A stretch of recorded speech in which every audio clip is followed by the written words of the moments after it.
Mali, la France et le G5 Sahel dans le piège des tensions interethniques. Maxime Perrotin. Lors de sa visite en Mauritanie, Emmanuel Macron a réaffirmé le soutien de la France aux pays du Sahel dans leur lutte contre le terrorisme. Un combat dans lequel la France a déjà beaucoup donné. Pourtant, à la veille des présidentielles maliennes, le terrorisme islamiste n'est pas l'unique menace à la stabilité de la région. Éradiquer le terrorisme de la bande sahélo-saharienne, tel est l'objectif annoncé par Emmanuel Macron, le 2 juillet, lors de la première étape d'une mini-tournée africaine consacrée à la sécurité. En visite à Nouakchott, capitale mauritanienne, pour le 31e sommet de l'Union africaine, le président de la République a pu s'entretenir avec ses homologues du G5 Sahel, Mali, Niger, Burkina Faso, Tchad, Mauritanie, les rassurant sur la détermination de la France à venir à bout de la menace terroriste qui gangrène leur pays. La veille de cette rencontre présidentielle, un véhicule blindé de l'opération Barkhane a été la cible d'un attentat suicide à la voiture piégée, à Gao, au nord du Mali. Bilan, 4 blessés graves parmi les militaires français, 4 morts et 23 blessés parmi les civils. Vendredi 29 juin, à Sévaré, dans le centre du pays, 2 soldats de la force conjointe G5 Sahel, G5S, étaient tués dans l'explosion d'une autre voiture piégée dans une attaque contre leur quartier général. Comme le relate France 24, ce centre de commandement opérationnel, qui n'était opérationnel que depuis octobre dernier, a en partie été dévasté. Un attentat revendiqué par le groupe de soutien à l'islam et aux musulmans, et une alliance de groupes djihadistes liés à Al-Qaïda. Un coup dur pour le G5S, censé prendre la relève de Barkhane et assurer les missions lutte antiterroriste dans la bande sahélo-saharienne.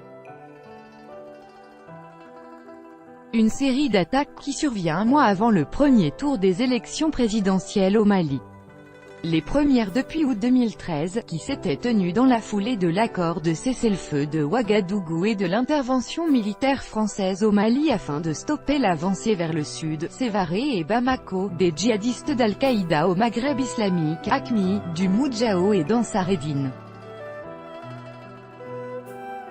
On a du mal à comprendre les annonces qui sont faites et la réalité sur le terrain. Le terrorisme n'est pas le seul problème au Mali, mais cependant en garde Leslie Varenne, directrice de l'Institut de veille et d'études des relations internationales et stratégiques, IVERIS. Celle-ci insiste sur la complexité d'un dossier dans lequel nous n'avons pas toutes les clés de lecture. Pour la géopolitologue, à l'heure actuelle les tensions interethniques constituent la principale menace à la sécurité de la région. Un entrelacement, au milieu duquel la France a bien du mal à naviguer sans se faire des ennemis. Plus de 4 ans après le lancement des opérations militaires au Mali, les militaires français se seraient ainsi aliénés, les 2 principaux Khan n'étant plus perçus dans le pays comme les sauveurs des premiers jours, et ce malgré les meilleures intentions. Cela a été de courte durée, relate Leslie Varenne qui évoque l'alliance faite entre Serval et les indépendantistes du MNLA, Mouvement National pour la Libération de l'Azawad, afin de combattre la menace djihadiste dans le massif des Ifoghas, à cheval entre le Mali et l'Algérie. Une alliance mal perçue par les populations du sud du pays et les autorités de Bamako.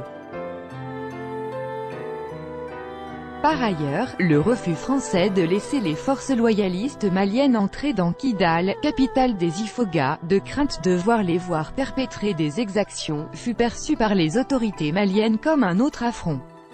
C'est vrai que l'armée malienne avait commis des exactions contre les populations sur son passage. Cela justifiait, à mon avis, que l'armée malienne ne rentre pas à Kidal. En mai 2014, Moussa Mara, Premier ministre fraîchement nommé par le président malien Ibrahim Boubacar Keïta, contre l'avis de la mission de l'ONU, MINUSMA, et de la France, avait absolument tenu à se rendre à Kidal, où il avait réaffirmé la souveraineté du Mali. La ville était alors la proie d'une flambée de violence, avant que les indépendantistes n'annoncent la prise du gouvernorat Kidal et que les corps de plusieurs officiels maliens soient retrouvés.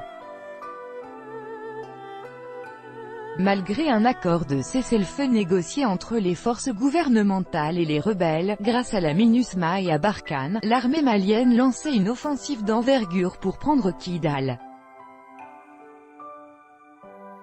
La manœuvre se soldait par une cuisante défaite, doublée d'une contre-attaque des rebelles qui reprenaient aux forces maliennes le contrôle de plusieurs localités autour de Kidal ainsi que dans la région de Tombouctou.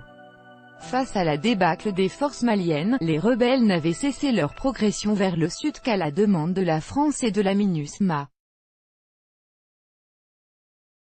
On peut clairement se poser des questions par rapport à cette recrudescence de violences intercommunautaires.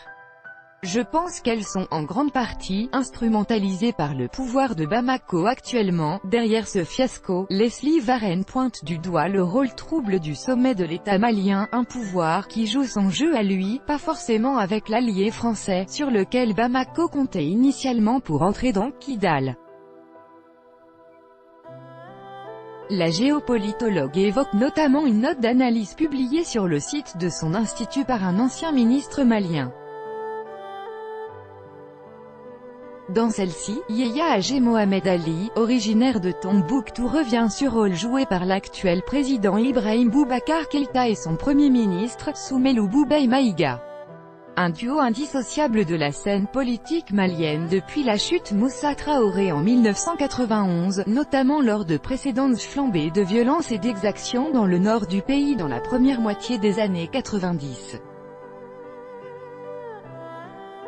Dans cette note, l'ancien ministre accuse l'actuel président malien d'être à l'origine d'une campagne médiatique de dénigrement de l'armée française, sur fond de préparation de la reprise de Kidal. Il montre que ce qui se passe aujourd'hui s'est déjà passé et que ces deux personnes utilisent les conflits intercommunautaires à des fins de politique intérieure, des jeux de politique interne qui jouent en défaveur de la mission des militaires français et de l'ONU dans la région. Leslie Varenne est d'ailleurs peu optimiste quant à l'issue de la mission Barkhane ou de la force G5S qui doit prendre le relais. On ne gagne pas une guerre si on n'a pas la confiance de la population. C'est le problème auquel est confronté Barkhane et le G5 Sahel actuellement. Vous avez de plus en plus de voix qui s'élèvent au Mali, mais aussi au Niger, demandant l'arrêt de Barkhane, pour ajouter à ces difficultés de politique intérieure africaine rencontrées par les Français au Mali, s'ajoute un volet d'une autre ampleur, le manque de financement de cette opération antiterroriste par les partenaires européens, avec 50 puis 100 millions d'euros de promesses de dons faites en début d'année. Si la barrière du Sahel devait céder, les rives de la Méditerranée seraient débordées, déclarait ainsi le 2 juillet Emmanuel Macron, une manière de rappeler que ce qui se joue au Mali ne regarde pas uniquement la France. Les 13 militaires français tués au cours de l'opération Barkhane s'ajoutent aux 9 tués durant l'opération Serval. Un coût humain, auquel s'ajoutent les dégâts matériels, dont un Mirage 2000D et un hélicoptère Caracal, qui accompagnent forcément les OPEX. Pourtant, la pérennisation du financement de la force G5 Sahel est loin d'être assurée sur le long terme.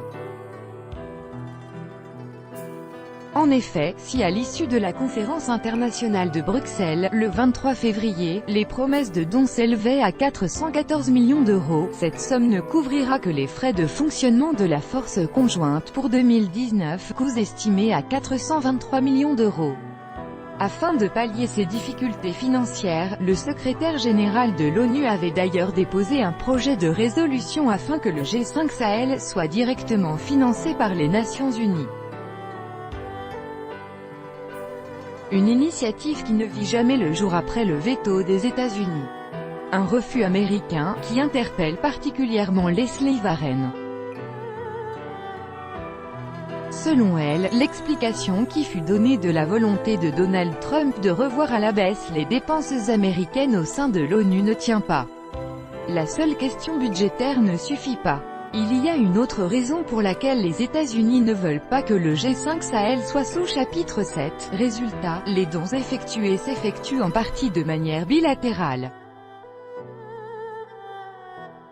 Comme le souligne Leslie Warren, on retrouve parmi les donateurs les plus généreux au G5 Sahel, l'Arabie Saoudite avec 100 millions d'euros, autant que l'UE, les États-Unis, 48 millions, ou encore les Émirats Arabes Unis, 30 millions.